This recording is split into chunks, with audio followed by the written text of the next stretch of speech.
तो triple angle ruler आपने देखा होगा। इन तीनों चीजों में क्या चीज कॉमन है कि इनके बीच का जो डिस्टेंस है, दो पैरेलल लाइन है उनके बीच का जो डिस्टेंस है वो बिल्कुल सेम है। तो मैं कंक्लूड कर सकती हूँ अगर दो लाइंस हैं सेम प्लेन में जो एक दूसरे को मीट नहीं करेंगी वो सारी की सारी क्या कहलाएंगी, पैरेलल लाइंस कहलाएंगी।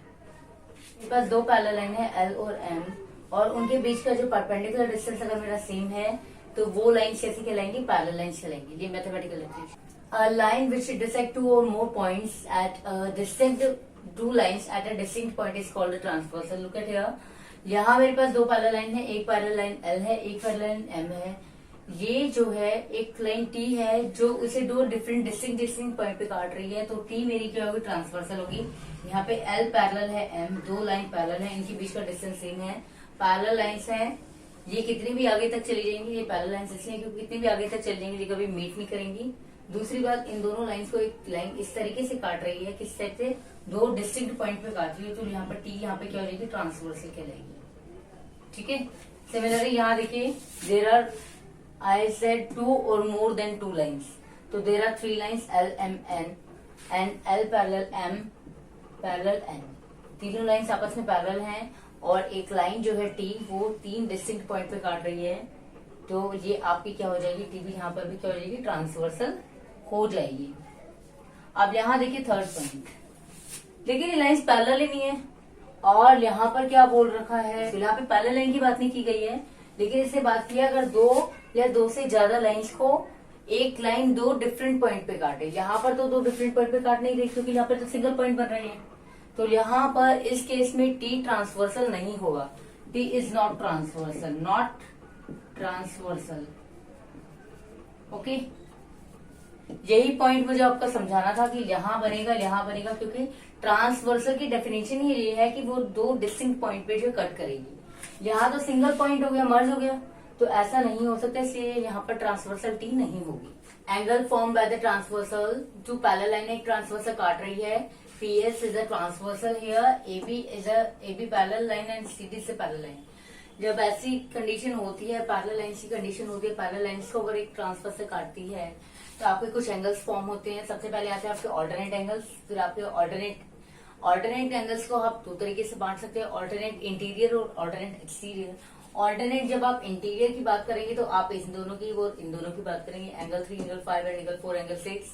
जब आप एक्सटीरियर एंगल्स की बात करेंगे, alternate exterior, then angle 2, angle 8 की बात करेंगे, एंगल 1, एंगल 7 की बात करेंगे। एंगल 1, एंगल 5 हो गया आपका, और यहाँ से हो गया आपका एंगल 4, एंगल 8 इक्वल हो जाएगा।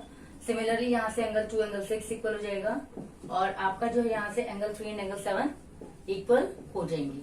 ये आपके तीनों के लिए कैसे हैं आपके कॉरेस्पॉन्डिंग एंगल्स। इसके बाद आपके फोर्थ टाइप आती है vertically opposite angles. Vertically opposite angles, vertically opposite आमने सामने वाले, एंगल 2, एंगल 4 बनेगा। यहाँ से एंगल 1, एंगल 3 बनेगा। ठीक है, यहाँ से अगर देखें तो एंगल 6, एंगल 8 बनेगा, एंगल 6 एंड एंगल 8। और अगर आप यहाँ से देखें तो एंगल 5 एंड एंगल 7 बनेगा, एंगल 5 एंड एंगल नंबर 7। अब इसी पर हम बेस कुछ क्वेश्चंस देख लेते हैं। आपको क्या करेगा एग्जामिनर, कोई भी एक एंगल की वैल्यू देगा और फिर आपसे पूछेगा सारे बता दो, तो आपको इसका ध्यान रखना है कौन कौन से एंगल्स मेरे सेम होंगे, कौन कौन से मेरे डिफरेंट होंगे, किसमें क्या रूल लगेगा। अच्छा, यहाँ दो बातें और बताना चाहूंगी। जहां आप ट्रांसवर्सल की बात कर रहे हैं तो एंगल 3 और एंगल 6 का सम हमेशा क्या होता है, 180 होगा। ऐसे एंगल 4 और एंगल 5 का सम हमेशा क्या होगा, 180 होगा। Angle lies on same side of transversal are known as supplementary angles.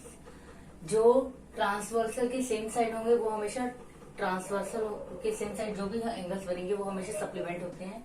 ये भी इसका एक कंडीशन होती है, इसी कारण हमारे बहुत सारे क्वेश्चन निकल जाते हैं। और एंगल 1, एंगल 2 किस टाइप के बनेंगे, देखिए एंगल 1, एंगल 2 की बात करें तो स्ट्रेट एंगल बनता है 180 डिग्री पे, तो ये आपका जो लीनियर पेयर फॉर्म करता है। एंगल 1 एंड एंगल 2 मिलकर क्या करते हैं, आपका लीनियर पेयर फॉर्म हो रहे हैं, और लीनियर पेयर का सम कितना होता है, 180 होता है। यहाँ देखिए एल पैरेलल है एम के, सॉल्यूशन है जब इसका करेंगे, एल पैरेलल है एम के। यहाँ आपको क्या दे रखा है, इस फिगर को आपको देखिए पहचानना है कि यहाँ दो पैरेलल है, ट्रांसफर से काट रही है, तो यहाँ वाले एंगल इक्वल होते हैं। कौन से एंगल्स हैं ये, these are the alternate angles. तो angle x is equal to 25 degree, why reason हो जाएगा alternate angles.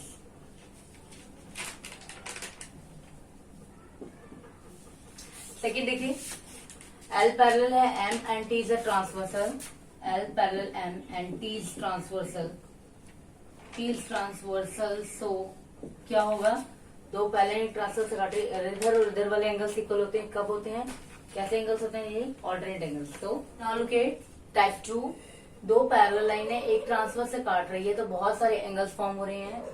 There are 8 angles given, और उसने आपको दिया है इफ एंगल 1 इज 45 डिग्री। इन्होंने आपको 1 एंगल की वैल्यू दे दी है और कहते हैं अदर एंगल्स की वैल्यू निकालिए। अब look at here angle 1 and angle 5। अगर मैं बात करूं, एंगल 1 होगा मेरा एंगल 5 की इक्वल, ठीक है, जितना एंगल 1 होगा उतना ही एंगल 5 होगा। सिमिलरली एंगल 1 जितना होगा उतना ही एंगल 3 होगा। वाई, वर्टिकली अपोजिट एंगल्स हो गए हमारे। जितना एंगल 3 हो गया आप ये बोल सकते हो एंगल 3 जितना है उतना ही एंगल 7 होगा, कॉरेस्पॉन्डिंग एंगल्स, ठीक है। तो आपको ये पता लग गया जितना एंगल 1 है उतना ही एंगल 3 है, उतना ही एंगल 5 है, उतना ही एंगल 7 है। इन सब की वैल्यू क्या हो जाएगी आपकी 45 डिग्री। आप यहाँ देखिए एंगल 1 एंड एंगल 2, मैंने आपको बताया था एंगल 1 और एंगल 2 का सम मेरा 180 बन रहा है क्योंकि ये लीनियर पेयर फॉर्म कर रहे हैं, ठीक है। जब आपका ये लीनियर पेयर फॉर्म कर रहे हैं एंगल 1 एंगल 2 की अगर मैं बात करूं निकालना चाहूं तो 180 डिग्री माइनस एंगल ए और 180 degree minus angle A. Angle A आपको दे रखा है 45, एंगल 2 होगा उतना मेरा एंगल 3 होगा। अब जो भी बचे हुए एंगल हैं इनके 1, 3, 5, 7 के अलावा कौन सा बचा है, एंगल 2 बचा है, एंगल 4 बचा है, एंगल 6 बचा है और एंगल 8 बचा है। इन सब की वैल्यू क्या हो जाएगी 135 डिग्री आ जाएगी। चाहे देख लीजिए, अगर आपको ऐसा लग रहा है नहीं होगा तो मैम गलत बोल रही है तो आप यहाँ देख लो, जितने एंगल 2 है उतना ही एंगल 6 होगा। क्यों, ऐसे ही जो है 6 के सामने 8 पड़ रहा है, 2 और 8, 6 और 8 कैसे हो गए, वर्टिकली अपोजिट एंगल हो गए। सिमिलरली एंगल 2 एंगल 4 जो क्या हो गए, वर्टिकली अपोजिट एंगल्स हो गए। तो इसका मतलब ये सारे एंगल 45 डिग्री और angle 2 angle 4 angle 6 and angle 8 आपका क्या है 135 डिग्री है। तो यहाँ पे आपकी 2 टाइप बनी। तीसरी टाइप में आप वो यही कर सकता है कि मिक्स करके रखी है 2 लाइन्स, ठीक है।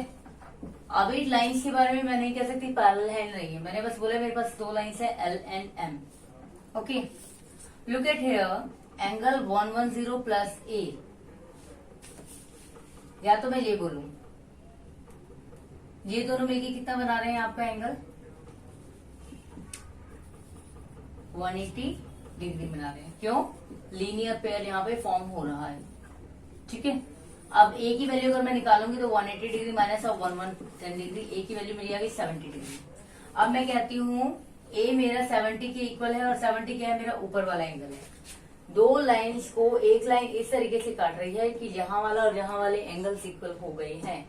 इसका मतलब क्या है, ये कैसे टाइप के एंगल्स हैं, these are corresponding angles.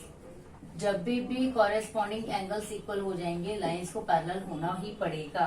It means L parallel है M के, हैंस शोड